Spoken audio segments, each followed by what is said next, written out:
मनीष छिब्बर जो एक जर्नलिस्ट और एडिटर है, 21 मई 2024 9:16 पे उन्होंने अपने एक ट्विटर अकाउंट पे ट्वीट किया और ये लिखते हैं कि 80 और 90 के दशक में कुछ उम्मीदवार को जिताने के लिए मतदान पेटी में मत भरे जाते थे, लेकिन इस बार जो है वो उल्टा हो रहा है क्योंकि चुनाव आयोग मतदान प्रतिशत में से 6 से 9% की बढ़ोतरी कर रहा है। आश्चर्य है कि इतना वोट आ कहां से रहा है और विपक्षों को इसकी जानकारी भी नहीं है। जहां तक कि सुप्रीम कोर्ट और चुनाव आयोग का सवाल है, इस बारे में जितना कम कहा जाए उतना ही अच्छा है। उन्होंने ये ट्वीट किया था। दूसरी तरफ कांग्रेस के महासचिव जयराम रमेश ने ये आरोप लगाया है कि 1.7 करोड़ जो वोट इंक्रीज हुआ है वो हर एक एरिया में ऑलमोस्ट 28,000 वोट का इंक्रीजेबल है।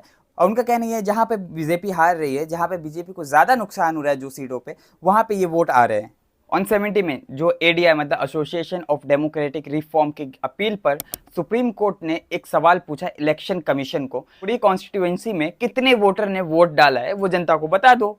आखिर क्यों इतना लेट लग रहा है? कि रूल 49 और रूल 56 के अनुसार कंडक्ट ऑफ इलेक्शन 1961 के मुताबिक पोलिंग बूथ ऑफिसर को 70C फॉर्म में पूरा डिटेल भरना होता है, कितने लोग एलिजिबल है वोट देने के लिए और कितने ने वोट दिया है उस टेरिटरी में जहां वो पोलिंग बूथ है। ये डेटा आपको आसानी से मिल सकता है। लेकिन अगर आप पिछले 2 साल का जनरल इलेक्शन का डेटा देखें, जब 70C का, जिसमें 2014 और 2019 में उन्होंने बिना मांगे ही इलेक्शन कमीशन ने अपने वेबसाइट पे 17 नंबर फॉर्म अपलोड कर दिया था अपने वेबसाइट पे, जहां साफ साफ क्लियरली मेंशन है कि कितने लोग एलिजिबल थे वोट देने के लिए और कितने लोग ने वोट दिया और कितना परसेंटेज आया, मतलब टर्न आउट कितना निकला पूरे कॉन्स्टिट्यूएंसी का और स्टेट वाइज।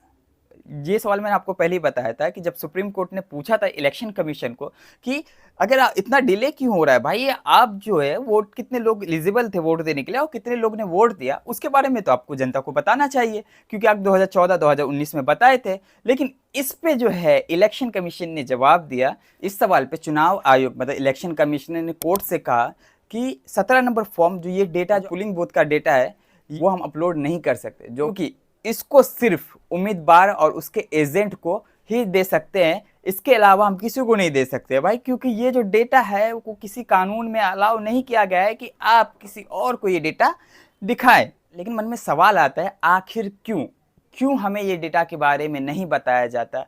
आखिर 2014-2019 में ये डेटा अपलोड किया गया बिना मांगे, लेकिन इस बार सुप्रीम कोर्ट खुद बोल रही है कि आप ये डेटा अपलोड करो, लेकिन आखिर क्यों नहीं किया जा रहा है? लेकिन एक मिनट, अभी ये खत्म नहीं हुआ, अभी आगे और सारे जो डेटा है वो रिवील करना बाकी है।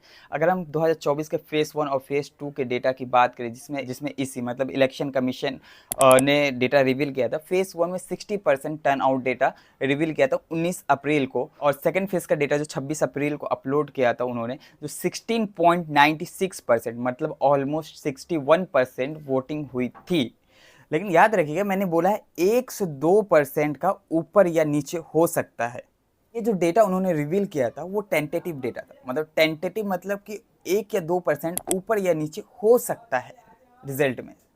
लेकिन जो सामने आया रिजल्ट उसमें 1 नहीं, 2 नहीं, 3 नहीं, 4 नहीं, बल्कि 6% का हाइक था। अगर आप नंबरिंग में कर सकते हैं तो ये ऑलमोस्ट 1.07 करोड़ वोट जो है वो एक्स्ट्रा हुआ था। आखिर ये वोट आया कहां से 10 दिन के अंदर में, और एक्चुअल में ये वोटर है तो वोटर है कहां? क्योंकि इनका डेटा तो हमें पता नहीं है, बस परसेंटेज पे टर्नआउट के परसेंटेज पर दे दिए उन्होंने कि टर्नआउट का परसेंटेज है इतना ही है। अब जो कितने वोटर है वो एलिजिबल है, कितने वोटर ने वोट दिया किसी को नहीं पता। कहाँ से आए वोटर, किधर है ये वोटर, अभी तक किसी को नहीं पता, क्योंकि इसका जो डेटा है वो एक्चुअल में इलेक्शन कमीशन ने हमें दिया ही नहीं है कि हमें पता चले कि हाँ जो ये जो डेटा है वो एग्जैक्ट डेटा है। जैसे कि मैंने आपको स्टार्टिंग में बताया था, कांग्रेस के नेता जो है, जो मैं आपको पहले बताया था, ट्वीट करके उन्होंने बताया था कि हर एक कॉन्स्टिट्यूएंसी में देखे तो 28,000 वोट जो है वो आ रहा है, और सबसे ज़्यादा वोट उस जगह से आ रहा है जहाँ पर बीजेपी के नेता को ऐसा लॉस हो रहा है या फिर वो हार रहा है, वहाँ से आ रहा है। और ये 30 अप्रैल 2024 को इलेक्शन कमीशन ने ये डेटा फाइनल अपलोड किया, जिसमें 6% की हाइक थी, मतलब जैसे आपको बताया 1.07 करोड़ वोट का हाइक था। जैसे कि फेज 1 में 66.14% आउटकम था, जिसमें और सेकंड फेज में 66.71% का हाइक था। लेकिन इतना फ्लक्चुएशन हुआ कहाँ से आया इतना डेटा? क्या एक आम जनता को जानने का अधिकार नहीं है? लेकिन दूसरी तरफ अगर हम ये फ्लक्चुएशन डेटा की बात करें तो एक कई वीडियो सामने आई है, जहाँ एक वीडियो ये बहुत ज़्यादा वायरल हुई है। 17 साल का लड़का जो है वो 8 बार वोट डालता है पोलिंग बूथ पे जाके।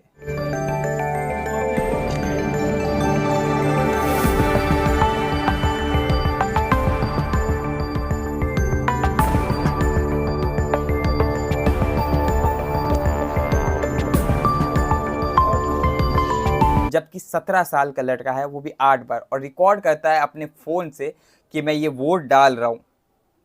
आप लोग के माइंड में ये भी बात आ रही होगी कि पोलिंग बूथ के अंदर फ़ोन ले जाना अलाउ नहीं है, और 70 ईयर्स ओल्ड लड़के को, 18 साल से कम उम्र के लड़के को वोटिंग देना अलाउ नहीं है। और 8 बार वोट दिया गया है। आखिर वहाँ के पोलिंग ऑफिसर कर क्या रहे थे? इसी तरफ एक बीजेपी पार्टी के मेंबर अपने बच्चे से वोट गिरवा रहे हैं खुद का, और वो भी वीडियो रिकॉर्ड कर रहे हैं। फ़ोन ले जाना अलाउ था अंदर? क्या हमारे पोलिंग ऑफिसर के पास इतना टाइम नहीं था कि वो अपने जितने भी ऑफिसर्स हैं उनसे चेक कराए कि हाँ किसके पास फ़ोन है और किसके पास फ़ोन नहीं है? और बच्चे को आप, एक सिंपल सा लॉजिक है, आप अकेले जाके वोट गिरा सकते हैं, आप किसी बच्चे को लेके नहीं जा सकते या फिर किसी के साथ नहीं जा सकते। एक जगह पोलिंग बूथ पे ईवीएम की बैटरी ही डाउन बताती है। मतलब एक महिला जब पहुंची वोट देने के लिए, उस समय उन्होंने बताया कि ईवीएम की बैटरी ही डाउन है। मतलब जो पोलिंग ऑफिसर है उन्होंने चेक नहीं किया कि ईवीएम की बैटरी ही डाउन है। इसी तरफ संबित पात्रा खुद बोलते हैं कि कई सारी जगहों का ईवीएम काम ही नहीं कर रहा।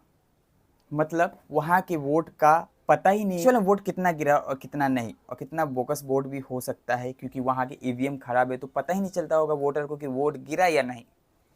तो आज के लिए बस इतना ही, मिलते हैं नेक्स्ट वीडियो में टॉपिक के साथ। तब तक के लिए बाय। अगर यहाँ तक आप लोग ने वीडियो देख लिया तो प्लीज़ सब्सक्राइब करना ना भूलें। मिलते हैं नेक्स्ट वीडियो में।